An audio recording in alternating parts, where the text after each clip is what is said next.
Hemos estado orando mucho por ustedes para que podamos celebrar estos días de la manera correcta. ¿Cuántos celebran cada día el tener vida, el tener familia, el tener un lugar donde podamos dormir y descansar? Eso es una gran bendición, amén.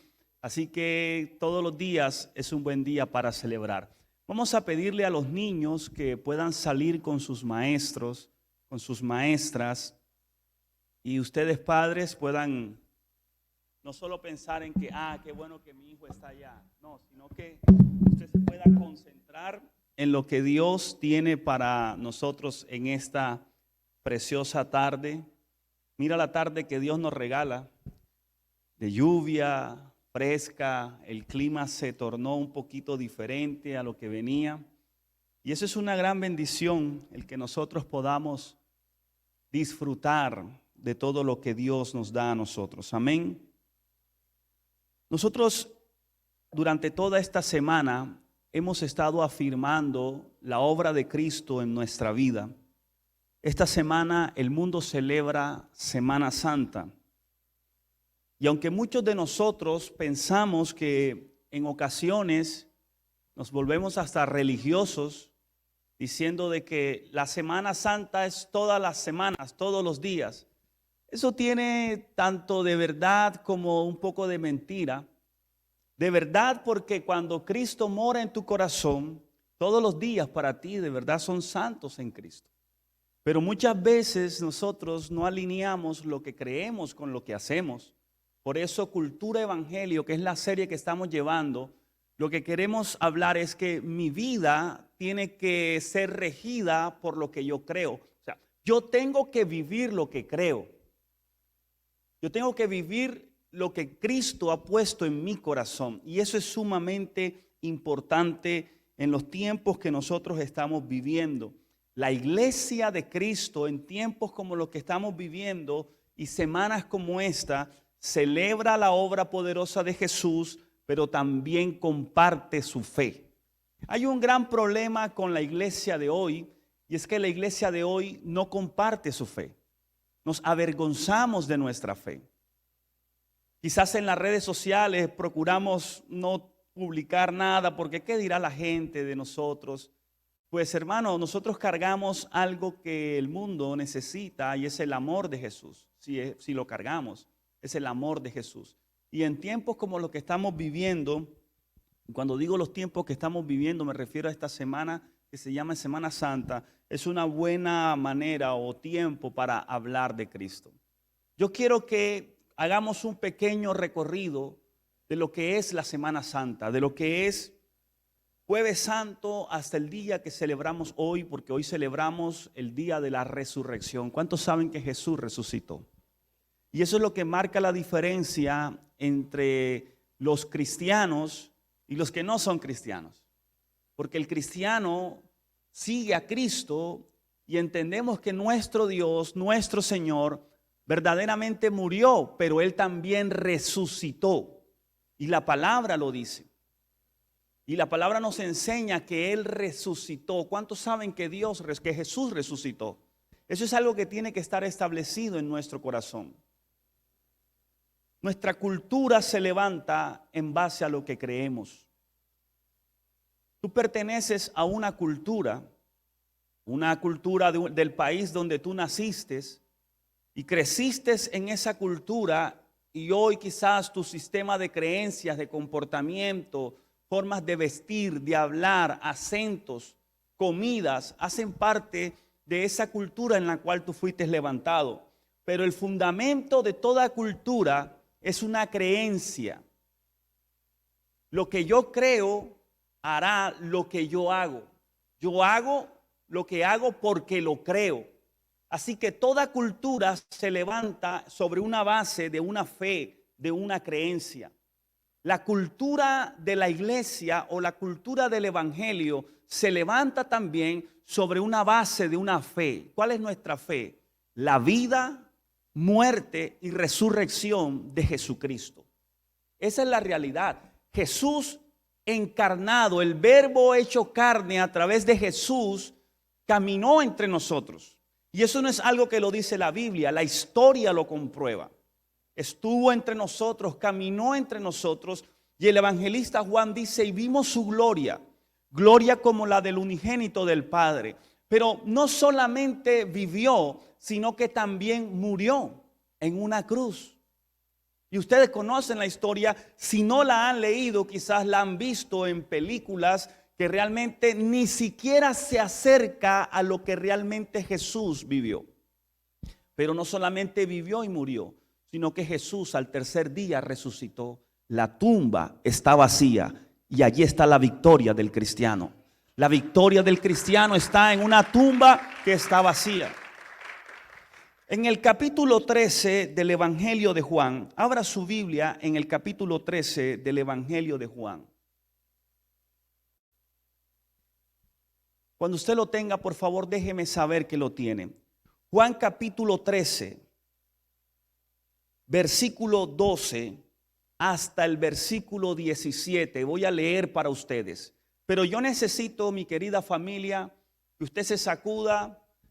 Al final vamos a tener cafecito para el fresquito este que está haciendo, que nos quiere dormir un poquito. Y que me siga en la lectura, porque yo no estoy tan interesado en que usted me escuche como que escuche la palabra de Dios, porque es lo que edifica.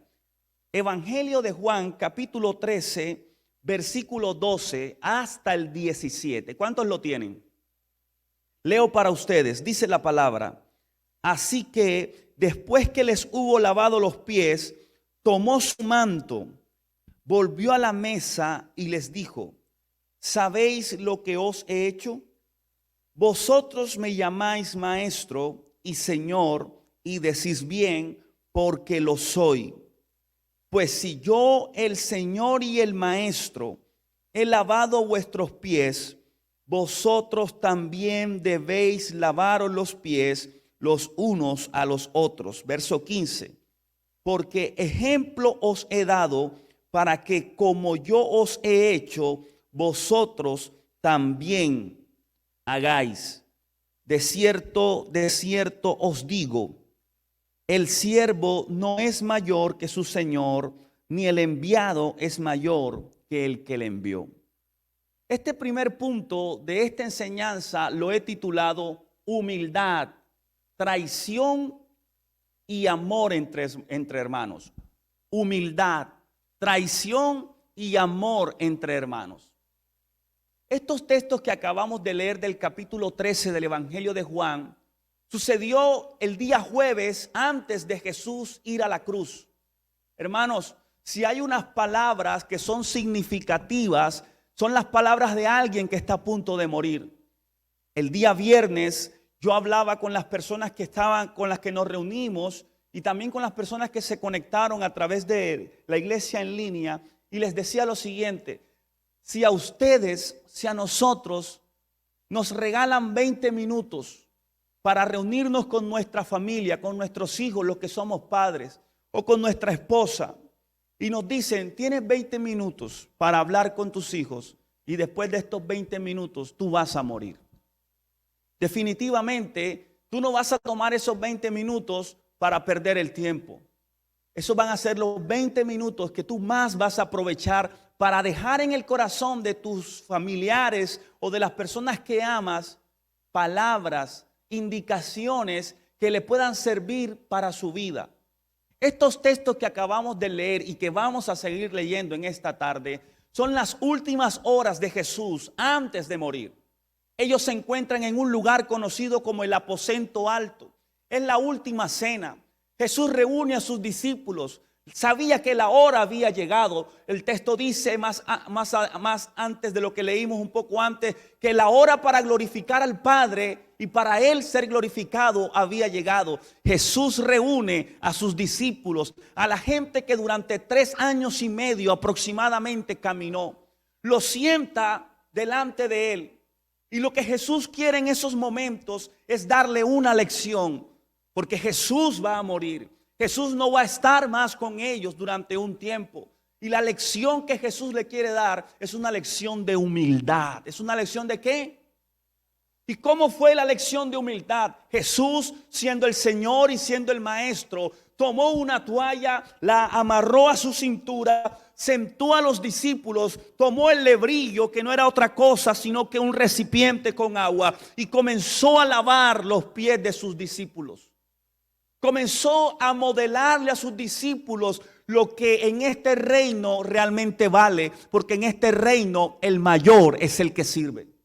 Y si hay algo que nosotros, a la luz de la palabra y tomando como modelo a Jesús, debemos establecer como principio en nuestro corazón, es mantenernos humildes. Porque todo lo que tú y yo tenemos nos los ha dado Dios. Y cada vez que nosotros vamos a la palabra y vemos a Jesús de rodillas, el Maestro, el Señor, el Verbo hecho carne, Jesús el Salvador del mundo, de rodillas, lavándole los pies a sus discípulos. Este era un acto de servidumbre, era un acto de servicio, de humildad, de humillación, al punto que Pedro dijo: tú no me vas a lavar los pies a mí.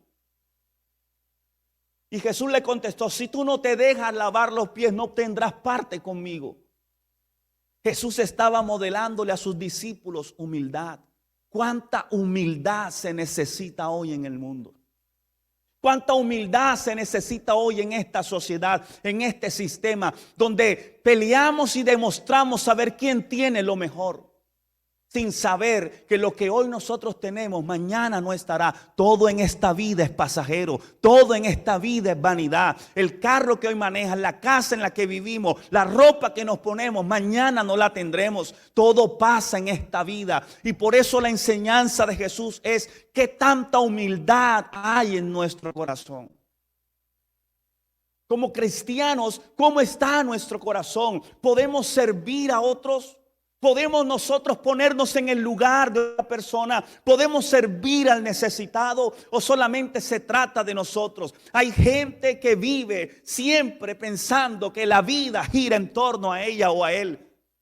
Cuando tú conoces a Jesús y Jesús es el Salvador de tu alma, comenzamos a entender que necesitamos mirar a los demás con los ojos que Dios lo mira a él. La enseñanza de Jesús, lo primero antes de ir a la cruz con sus discípulos, eso no fue para el mundo, eso no fue para los judíos, eso no fue para los soldados, era para su gente, darle una lección de humildad. ¿Estará la iglesia de Cristo siendo humilde en estos momentos? Cuánta pelea, cuánta discusión. Hoy estamos en la era de las redes sociales. ¿Quién tiene más seguidores? ¿Quién se ve mejor? ¿Quién es el pastor que mejor predica? La iglesia que más gente tiene. Una discusión. La pregunta es: ¿estará agradado el Señor Jesús que nos llama a ser humildes? Nosotros como cristianos, ¿cómo está nuestro corazón? Cuando vemos a alguien que necesita algo, ¿cómo está nuestro corazón? Somos cristianos nominales que venimos un domingo o venimos cada año cuando es domingo de resurrección por costumbre, o modelamos una vida de humildad. Hermanos, el cristiano prepotente no es cristiano, es religioso. Porque cree que lo que tiene se lo ha ganado. Hermano, todo lo que nosotros tenemos es un regalo de Dios para nuestra vida. Así que lo primero que Jesús quería dejarle improntado en el corazón de sus discípulos era la necesidad de ser humilde. Cuánto orgullo, cuánta altivez vemos hoy en el mundo. Y si nos vamos a nosotros como iglesia, no pasa desapercibido cuánto orgullo, cuánta vanidad, cuánta vanagloria hay dentro de la iglesia de Cristo hoy. Estamos modelando al mundo la humildad, la sencillez. Y cuando yo digo humildad y sencillez, yo no estoy diciendo pobreza. Yo no estoy diciendo vestirnos mal. Yo no estoy diciendo vestirnos con harapos. No, estamos hablando de una humildad que no tiene que ver con lo que yo muestro, sino con lo que soy en mi corazón. De la abundancia del corazón habla nuestra boca. Y lo que contamina es lo que sale.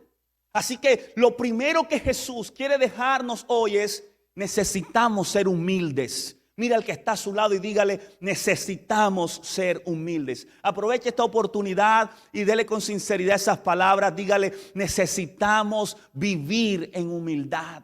porque Jesús modeló la humildad a sus discípulos. Lo segundo es que hubo una entrega, hubo una traición. Jesús nunca llamó el paso que dio Judas traición. Jesús dijo, el que me va a entregar. Sin embargo, los traductores de la Biblia ponen un subtema y dicen la traición.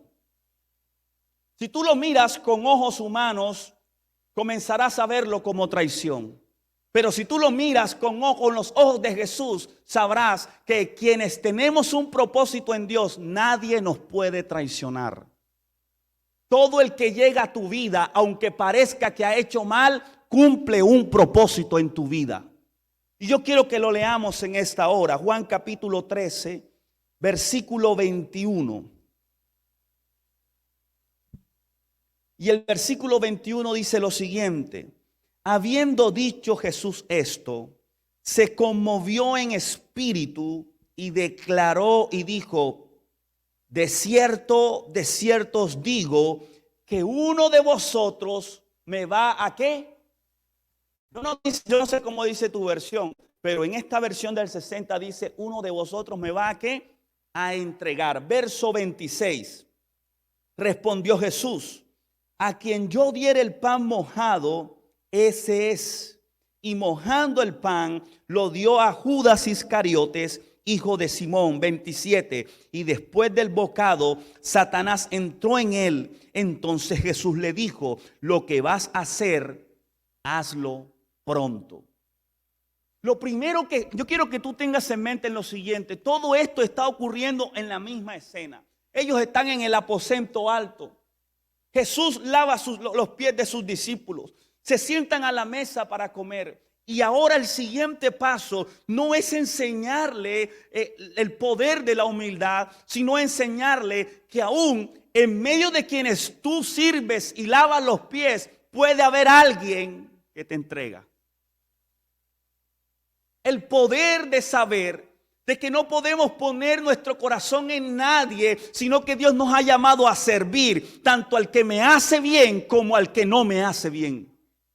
Eso es vida cristiana, eso es cultura del evangelio. No sirve de nada que tú trates bien a quien te trata bien a ti, pero trates mal al que tú crees que te trata mal. Cuando como cristianos servimos al que hay que servir. Y la enseñanza de Jesús es, después que le lava los pies a todos, dice, uno de ustedes a quien yo le lavé los pies me va a entregar. Ahora, pongámoslo en el contexto de nosotros como humanos. No digamos entregar, digamos traicionar. Uno de ustedes me va a traicionar, una palabra muy fuerte.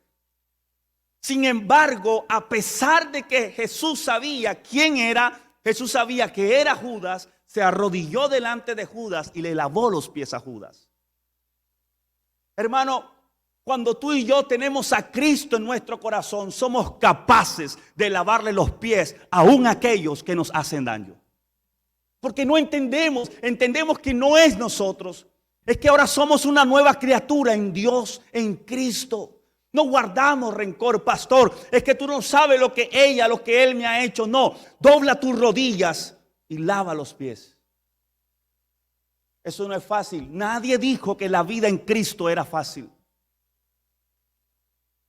Ahora Jesús expone a Judas. El que me va a entregar está entre ustedes, hermano. Quienes cargamos un propósito no tenemos enemigos, tenemos gente que nos lleva al siguiente nivel. Todos nosotros necesitamos un Judas en nuestra vida. Todos nosotros necesitamos un Judas en nuestro camino. Tú lo puedes llamar traición, Dios lo llama entregarte al siguiente nivel.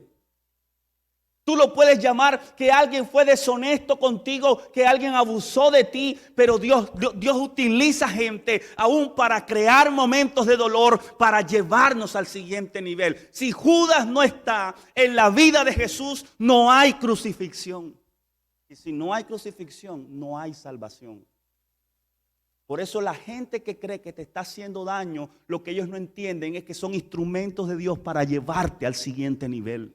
Cuando tú tienes esa mente de parte de Dios, hermano, tú no sufres. Cuando tú tienes eso en tu mente, tú no estás peleando batallas. Cuando tú tienes eso en tu mente, tienes la capacidad de ver a los ojos a quien te está haciendo mal. ¿Sabes por qué? Porque no se trata de él, se trata de mí. Por eso yo celebro cuando alguien de una manera u otra ya no está conmigo, me da la espalda, está diciendo, está hablando. Yo lo bendigo porque eso significa que hay un propósito de Dios para nuestra vida. Así que Jesús no solamente le enseña humildad, sino le enseña también que hay gente a quien tú le sirves que Dios va a utilizar para llevarte al siguiente nivel. Por eso, nunca tengas enemigos en tu vida. El cristiano no tiene enemigos en su vida porque entiende que todo lo que pasa en mi vida es gracias a Dios. Y Jesús le estaba dejando una enseñanza a sus discípulos, pero sus discípulos no entendieron lo que pasó. Sus discípulos no entendieron que Jesús estaba mostrando a Judas como quien le iba a entregar, pero era necesario. La gente que te rodea a ti, toda, la pone Dios para llevarte a los siguientes niveles. Lo tercero es el amor entre hermanos. Humillación, entrega y amor es mi primer punto. Humillación, entrega y amor. Juan capítulo 13, versículo 34. Juan capítulo 13, versículos 34 y 35. ¿Ya lo tienen? Dice, un mandamiento nuevo os doy. ¿Un mandamiento qué? Nuevo. Un mandamiento nuevo os doy. ¿Y cuál es ese mandamiento? Alguien que lo pueda leer desde su silla. ¿Cuál es el mandamiento nuevo que Jesús le está dando a sus discípulos? Que os améis. ¿Que os qué? Améis. ¿A quién? Unos a otros. El texto está allí. Así que ahora les doy un nuevo mandamiento. Ámense unos a otros tal como yo les he amado. Le lava los pies demostrándole humildad.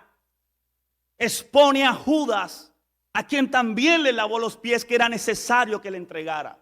Ahora, cualquiera podría pensar, es el momento de señalar a Judas, es el momento de rechazar a este hombre. Lo que hace Jesús es que le da un nuevo mandamiento y es amarnos los unos con los otros. Esto es poderoso, familia.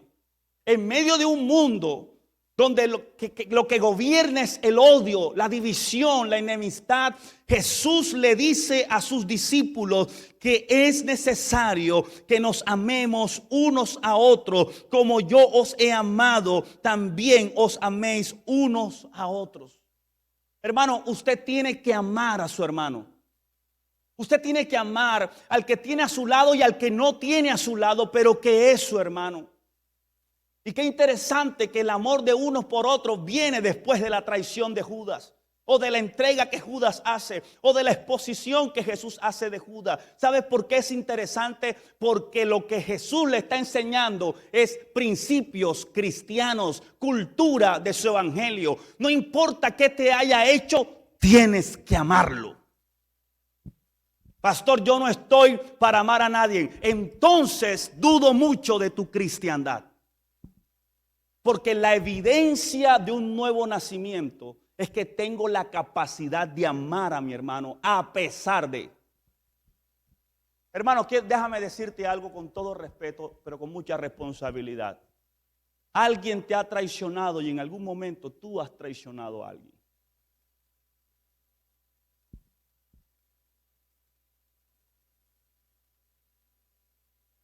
¿Se fue la luz? Alguien ha sido Judas para ti y en algún momento tú has sido un Judas para alguien. Pero a pesar de eso, lo tercero que Jesús le está diciendo es, a pesar de eso, el mandamiento es, ámense los unos por los otros, de la manera como yo les he amado. ¿Cómo así? Les acabo de lavar los pies. Judas estaba allí, le lavé los pies a Judas. Compartí los alimentos con ellos. Ámense ustedes, hermano, que este sea un buen tiempo para tú pensar con quién estás tú en estos momentos, en división, en discordia, en resentimiento. Un verdadero cristiano ama aún a quien le está haciendo daño. Y la respuesta que Jesús da a la pregunta, ¿por qué tenemos que amarnos? Es más, en una oportunidad, Pedro le dijo, Señor, ¿cuántas veces yo tengo que perdonar al que me hace mal? Según la cultura judía, tú solamente podías perdonar 3 veces. ¿Cuántas veces? La cultura de nosotras es ni una. Y Jesús se le acerca al maestro y le dice, ¿tengo que perdonar hasta 6 veces? O sea, el doble. Tú sabes que entre nosotros son 3, pero como yo soy Pedro, yo puedo perdonar hasta 6. Hasta 7, Jesús. ¿Qué te parece si perdono 7 veces? Jesús se lo queda mirando y le dice, no, hagamos algo, cambiemos la ecuación. ¿Qué tal si perdonas hasta 70 veces 7? ¿Cómo es posible? ¿Cómo es posible? ¿70 veces 7? Sí, porque la enseñanza de Jesús para nosotros es que el perdón es algo que trae libertad a tu vida. Cuando nosotros no hemos perdonado a alguien, vivimos angustiados, vivimos desesperados, vivimos cansados. Hay gente que está enferma físicamente por falta de perdón. Cuando tú abres tu corazón y perdonas a la persona, hermano, hay libertad, hay paz, hay tranquilidad, hay alegría. Por eso la palabra dice el mismo Jesús, cuando la verdad se expone, la verdad se conoce, esa verdad hace libres. Así que la enseñanza de Jesús es, necesitamos amarnos los unos a los otros. Que este principio sea aplicado a nosotros hoy. Que la palabra nos enseñe, nos guíe a nosotros. ¿Qué es lo que tenemos que hacer? La razón lo dice el mismo Jesús, verso 35. En esto conocerán. ¿Qué es esto? El amor entre nosotros. Muchas veces la iglesia se convierte en mal testimonio para el mundo. Muchas veces en la iglesia hay más pleito que afuera. Me meto por ahí, me voy de cabeza por allí. La convivencia no es fácil, las relaciones no son sencillas. Jesús anduvo con sus discípulos y había rencilla entre Juan y Pedro. Jesús le tocó exhortarlos por nuestra humanidad. Porque nuestra humanidad no perdona, nuestra humanidad se resiente, nuestra humanidad siempre está pensando en nosotros mismos. La iglesia de Cristo tiene que ser ejemplo de amor, tiene que ser ejemplo de amor por el mundo, de amor entre nosotros. Hermano, la verdadera evangelización no es salir a las calles y tomarnos una esquina. La verdadera evangelización es que el mundo vea en nosotros que nos amamos. Porque podemos salir a la esquina a repartir tratados, peleando para ver qué tratado entrego yo. La verdadera evangelización, el mundo la recibe cuando ve en la iglesia hombres y mujeres que modelan el amor de Cristo. Por eso conocerán que ustedes son mis discípulos. Mi segundo punto en esta hora es que quiero pasar al día viernes. Jesús termina su reunión con sus discípulos y el segundo punto lo he titulado Getsemaní, crucifixión y muerte.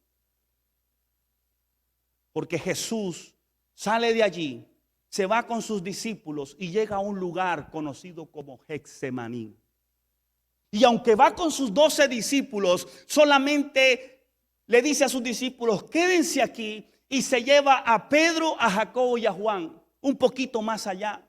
Y es en Getsemaní, ese huerto, donde Jesús se arrodilla y comienza a orar al Padre porque la hora estaba cerca. Getsemaní tipifica un lugar de aflicción, un lugar de dolor. Y todos nosotros en nuestra vida hemos tenido un Getsemaní. Un lugar de dolor, un lugar de aflicción. Y allí en Getsemaní es donde la famosa oración, si tú quieres, pasa de mí, ¿qué? Pero la copa de aflicción tenía que ser tomada completamente. No podía ser pasada. Lucas lo ve de otra manera. Es interesante porque Lucas es médico de profesión. El evangelista Lucas, aunque no caminó con Jesús, se tomó el tiempo de hablar con todos los que caminaron con Jesús. Y siendo él médico de profesión, tú puedes encontrar en el evangelio de Lucas detalles que no encuentras ni en Mateo, ni en Marcos, ni en Juan. Y Lucas dice, y su sudor era como grandes gotas de sangre. Eso no lo dice ninguno de los otros evangelios. Pero allí estaba Jesús en su momento de aflicción, porque Jesús era hombre. Por eso Jesús entiende cuando tú estás pasando por un momento difícil. Por eso Jesús entiende cuando en tu corazón tú quieres dejar todo, no quieres seguir. Tú estás pasando por tu Getsemaní. Jesús estuvo allí. Por eso cuando regresó vio a sus discípulos durmiendo y los despertó y les dijo, ¿no han podido velar una hora conmigo? Sin embargo los entendió. La Biblia dice que ellos estaban cansados. Y regresó nuevamente Jesús a orar. Esto es poderoso, porque en tu momento de aflicción tienes que ir a la oración. En tu momento más oscuro es la oración. Hermano, ¿sabes por qué nosotros no sanamos en nuestras emociones? Porque no oramos. La oración es lo que abre tu alma y permite que todo lo que está acumulado pueda salir. Créeme. La oración es la mejor terapia que nosotros podemos tener en medio de un mundo de dificultad. Getsemaní. Y allí en Getsemaní Jesús pudo escuchar, levantó a sus discípulos y les dijo, la hora ha llegado, el que me entrega se acerca. Inmediatamente aparecieron los soldados romanos junto con Judas. Y dice el evangelio, porque Judas había estado allí en ese lugar con Jesús. Judas sabía dónde Jesús oraba, los lugares que frecuentaba, pues él caminó con Jesús. Ahora llega Judas con los soldados romanos, le da el beso al maestro y Jesús dice, con un beso entregas a tu maestro. Judas sintió que su corazón se le quebró. Sin embargo, el momento de la crucifixión había comenzado. Interesante es que cuando los soldados preguntan, ¿eres tú Jesús de Nazaret? Y Jesús responde, yo soy. La Biblia dice que los soldados cayeron al piso como muertos. Se volvieron a levantar y volvieron a preguntar. El poder de Dios obrando en la vida de Jesús. Jesús se va con sus captores. Y comienza el camino de Getsemaní, comienza el camino de crucifixión. Hermanos, todo eso estaba profetizado 800 años antes por el profeta Isaías. Isaías capítulo 53, busque por favor en su Biblia. Isaías capítulo 53.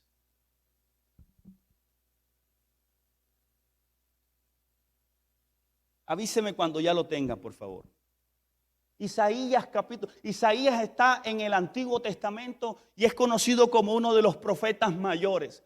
Se conoce teológicamente como el profeta mesiánico, porque es el hombre a quien se le revela lo que Jesús iba a pasar, iba a vivir. Capítulo 53. Recuerden, está en el Getsemaní. Los soldados ya lo tienen consigo. Va camino ya a ser presentado ante las autoridades. El camino del dolor comienza. Isaías 53 dice, ¿quién ha creído a nuestro anuncio? ¿Y sobre quién se ha manifestado el brazo de Jehová? Verso 2, subirá cual renuevo delante de él y como raíz de tierra seca. Escucha esto, no hay parecer en él, ni hermosura. Le veremos mas inatractivo para que le deseemos. Verso 3, despreciado y desechado entre los hombres, varón de dolor. El profeta Isaías está describiendo el camino doloroso de la crucifixión. ¿Sabes? Que a Jesús, desde que lo capturaron, comenzaron a maltratarlo, a bofetearlo, a golpearlo. Comenzaron a latigar su cuerpo. Los romanos eran expertos en la crucifixión. Era horrible el momento de la crucifixión. Aún los propios romanos estaban legislando para acabar con la crucifixión. Pero era necesario.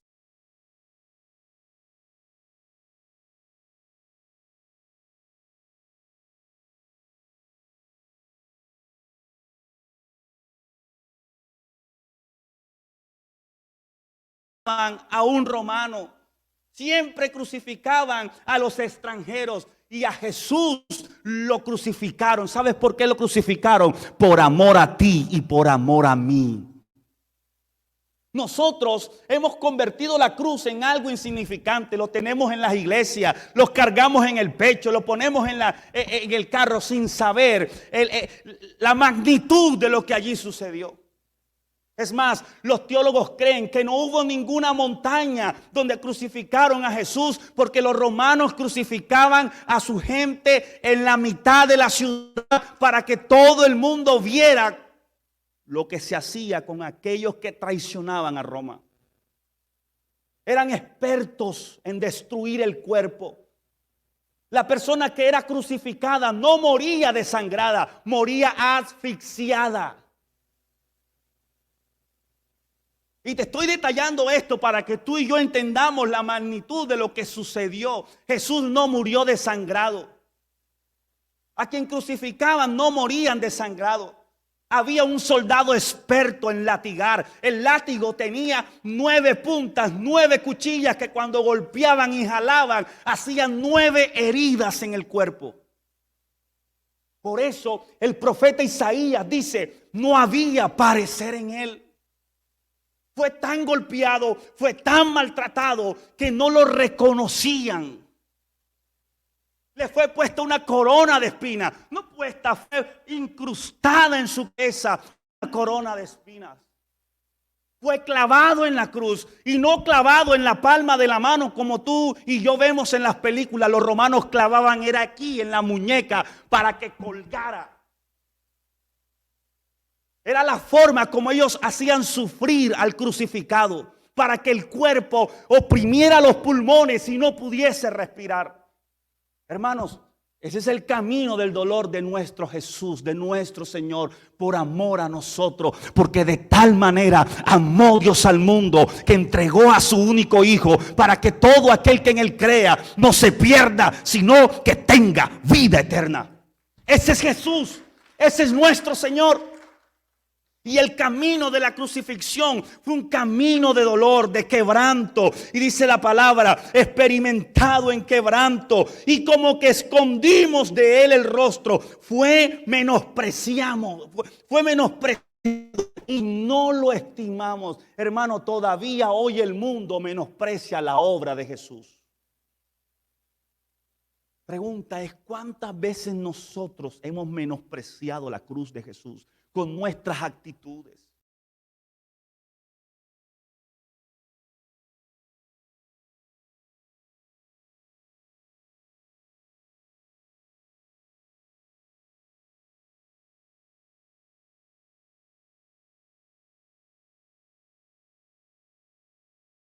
El profeta Isaías dice que por su llaga nosotros fuimos curados. Allí en cada latigazo Él estaba llevando tu aflicción y mi aflicción. En cada golpe Él estaba llevando tu enfermedad y mi enfermedad. En cada golpe Él estaba diciendo: por amor a ti yo estoy pasando esto. Crucifixión. Y en ese mismo lugar crucificaron a 2 hombres, 2 ladrones.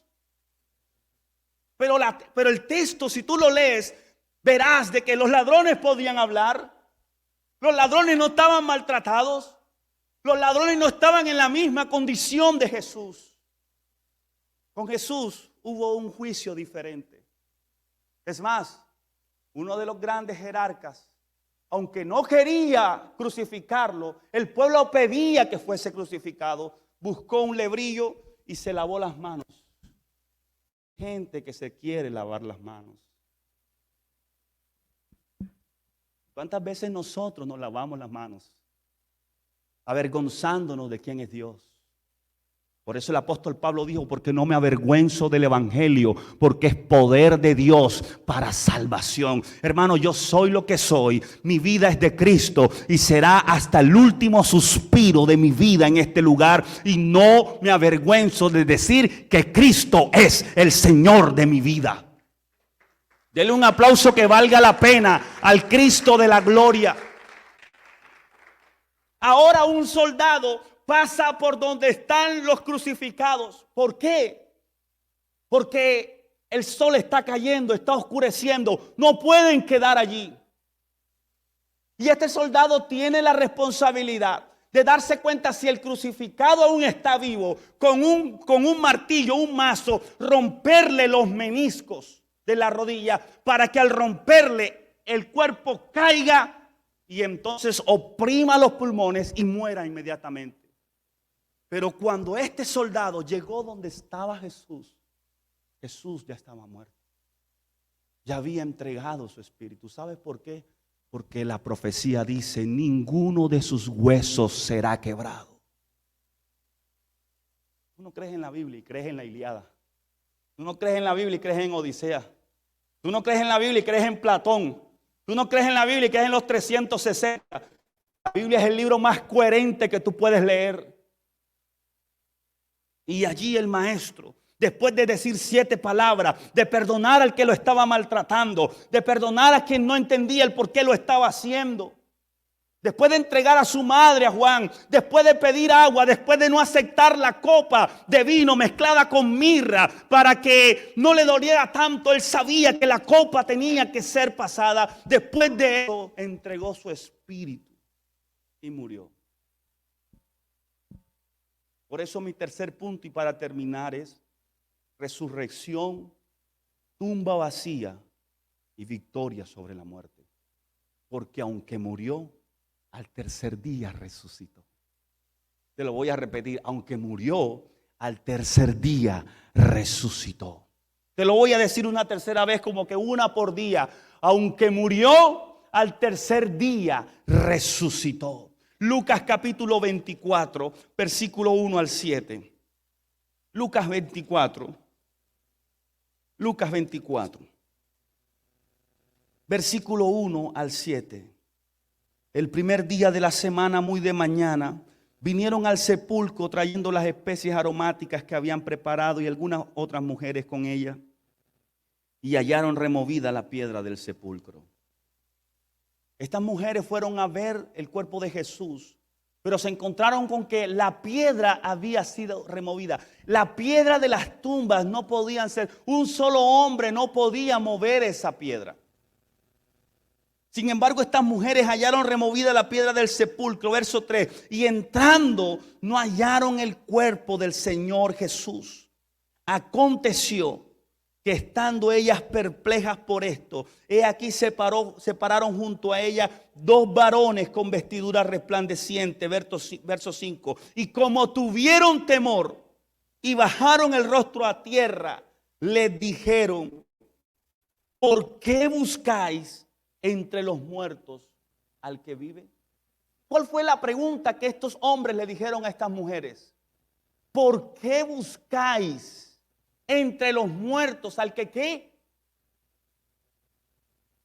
Estos ángeles se le aparecieron a María, que iba junto con las otras mujeres a echarle ungüento, a poner ungüento en el cuerpo de Jesús.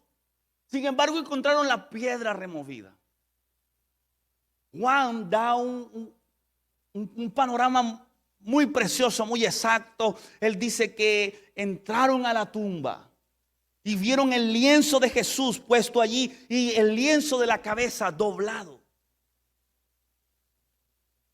Y los hombres que estaban frente a la mujer le dijeron, ¿por qué buscáis entre los muertos al que vive? ¿Sabes por qué? Porque Jesús vive por siempre. Por eso el apóstol Pablo dice, ¿dónde está muerte tu aguijón? ¿Dónde está sepulcro tu victoria? Porque Cristo Jesús venció el pecado y venció a la muerte. La muerte no lo pudo retener. Y si Él vive, entonces nosotros también vivimos. Dígame amén. ¿Cuántos dicen gloria a Dios? Él resucitó. Diga conmigo, Él resucitó. Fue maltratado, fue golpeado, pero al tercer día la muerte no lo pudo contener y nuestro Cristo vive y está sentado a la diestra de Dios Padre, gobernando con autoridad. Ya no es el mismo maltratado, ya no es el mismo sangrante. Ahora en Apocalipsis capítulo 1, Juan lo ve como el gran yo soy, que escucha su voz y cae como muerto al verlo. Ese es nuestro Jesús. Por eso en el libro de los Hechos capítulo 1, el evangelista Lucas dice que Jesús se le apareció. 40 días caminó entre ellos, mostrándose vivo y haciendo grandes maravillas y milagros entre ellos. Tú no puedes tener en tu mente la imagen de un Cristo muerto. Tu Cristo vive y reina por los siglos de los siglos. Así que no solamente resucitó, sino que la tumba está vacía. Esa tumba donde pusieron su cuerpo está vacía. Es más, nunca fue su tumba, porque a Jesús lo pusieron en la tumba de un hombre llamado José de Arimatea. Esa tumba no era de Jesús, y aunque es otro tema, quiero que sepas que no solo resucitó, sino que la tumba está vacía. Y no solamente la tumba está vacía, sino que tiene victoria sobre la muerte. Ese es nuestro Señor. Él vive por los siglos de los siglos. Y yo quiero terminar leyendo Hechos capítulo 1, versículos 6 al 11. Con esto nos vamos. Capítulo 1, versículo 6. Entonces los que se habían reunido le preguntaron diciendo: Señor, ¿restaurarás el reino de Israel en este tiempo? Y les dijo: no os toca a vosotros saber los tiempos o las sazones que el Padre puso en su sola potestad. Pero recibiréis poder cuando haya venido sobre vosotros el Espíritu Santo, y me seréis testigos en Jerusalén, en toda Judea y hasta lo último, en Samaria, hasta lo último de la tierra, hasta los lugares más lejanos de la tierra. El texto que sigue, por favor. Después de decir esto, Jesús fue levantado en una nube mientras ellos observaban, y hasta que ya no pudieron verlo. Verso 10. Y estando ellos con los ojos puestos en el cielo, entre tanto que él se iba, he aquí se pusieron junto a ellos 2 varones con vestiduras blancas, los cuales también le dijeron: varones galileos, ¿por qué están mirando hacia el cielo? Claro, ellos estaban contemplando el Señor Jesús resucitado, subiendo al cielo. Ellos estaban perplejos, anonadados con la imagen que estaba viendo. Ahí aparecen 2 ángeles y le hacen la pregunta: ¿por qué están mirando hacia el cielo? Este mismo Jesús, escucha esto, este mismo Jesús que ha sido tomado de vosotros al cielo, así vendrá como le habéis visto. Cristo Jesús va a venir por su iglesia. ¿Usted lo cree o no lo cree? Nuestra esperanza es que así como se fue, pronto vendrá. La segunda venida de Cristo está cerca y ahora viene triunfante, glorioso, majestuoso. Dígame algo: Rey de reyes, Señor de señores. Y esa es la esperanza del evangelio, es la esperanza del cristiano. No importa lo que el mundo esté viviendo, esté pasando, nuestra esperanza de gloria está en que Cristo, nuestro Salvador, regresará por nosotros. Y la palabra lo dice, y yo creo en su palabra. Pero la pregunta es la siguiente para irnos a nuestras casas. ¿Estás tú preparado? ¿Estamos preparados para cuando Él venga? ¿Es Él el Señor de nuestra vida? Él es nuestro Salvador. ¿Cómo está nuestra vida con Jesús?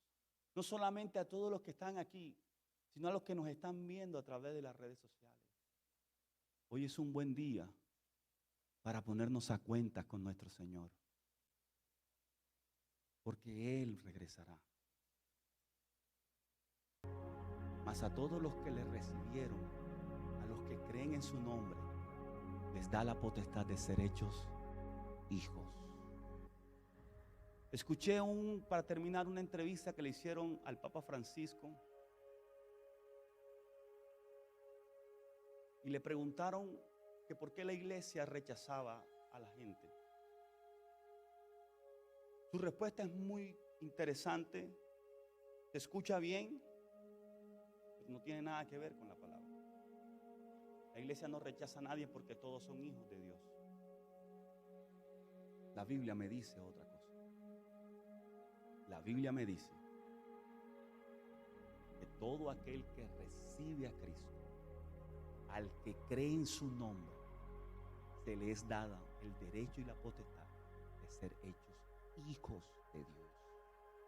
Para ser hijo hay que creer en Cristo, hay que confesar a Cristo y hay que obedecer su palabra. La pregunta es para nosotros hoy, antes de ir, ¿cómo está nuestra vida con Cristo?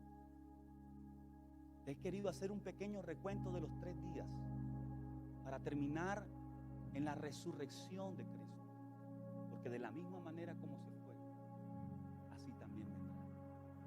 Por todo aquel que ha puesto su corazón y su confianza en Dios. Oremos, póngase sobre sus pies y vamos a orar.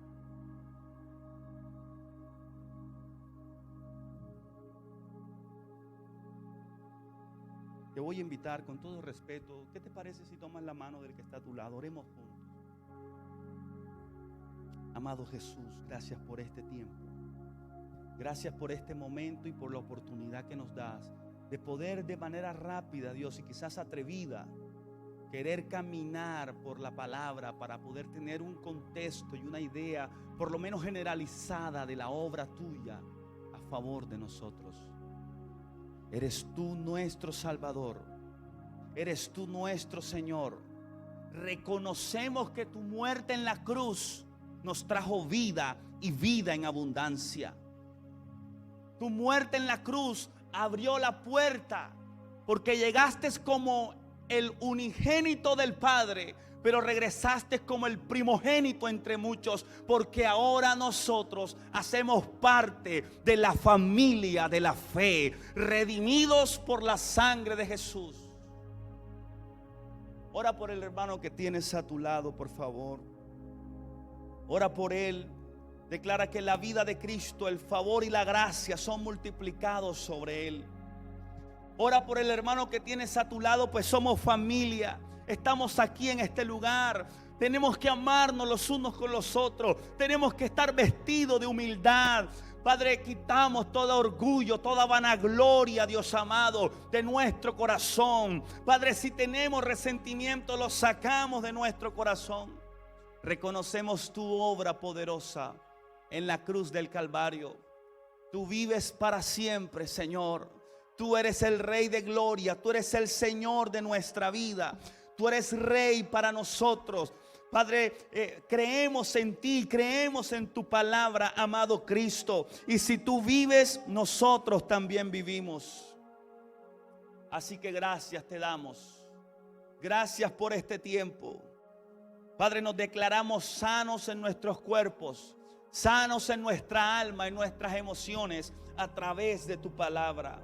Así que celebramos tu victoria, celebramos tu victoria, celebramos tu resurrección, porque tu resurrección nos ha traído vida y vida en abundancia a nosotros, en el nombre de Cristo Jesús, nuestro Señor.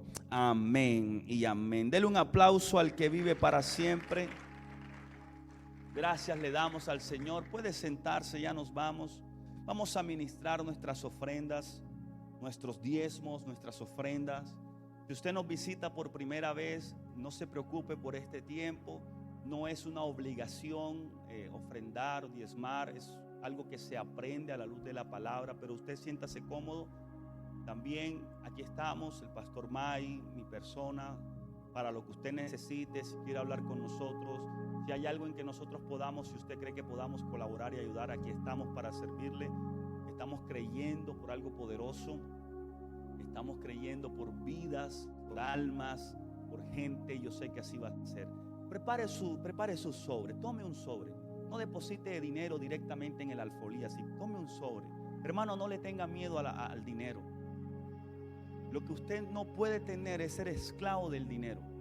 Pero usted trabaja por dinero. Y el dinero Dios lo permite en sus manos para que usted y su familia vivan bien. La iglesia necesita el dinero para avanzar. Dios no necesita de nuestro dinero. La palabra dice: mío es el oro, mío es la plata, yo pagaré. Así que usted nunca dé pensando en que Dios le va a devolver, porque Dios no está haciendo canje con nadie. Dios no está pensando si tú das $1 y te va a dar 10, o si tú das 10 Él te da 100. Eso es un invento, eso no funciona así. Dios no es un negociante. Dios está viendo es nuestro corazón, la fidelidad de nuestro corazón. ¿Cuántos de los que están aquí han sido bendecidos esta semana? Pudieron comer, disfrutaron, le echaron gasolina al carro, la gasolina se sube, ¿verdad? Y usted todavía, ese carro, esa Toyota que usted le echa, son 100 que le tiene que llevar a esa Toyota, ¿verdad? Y Dios le provee, Dios le provee. Así que la Biblia dice que si nosotros somos fieles en lo poco, entonces calificamos para lo mucho. ¿Crees tú que Dios está mirando cuánto depositamos en el alfolí? No, Dios está mirando el corazón de nosotros. Así que puede ser tan abundantemente $1 como tan escasamente 1000. Porque la abundancia y la escasez no están en nuestra cartera, están en nuestro corazón.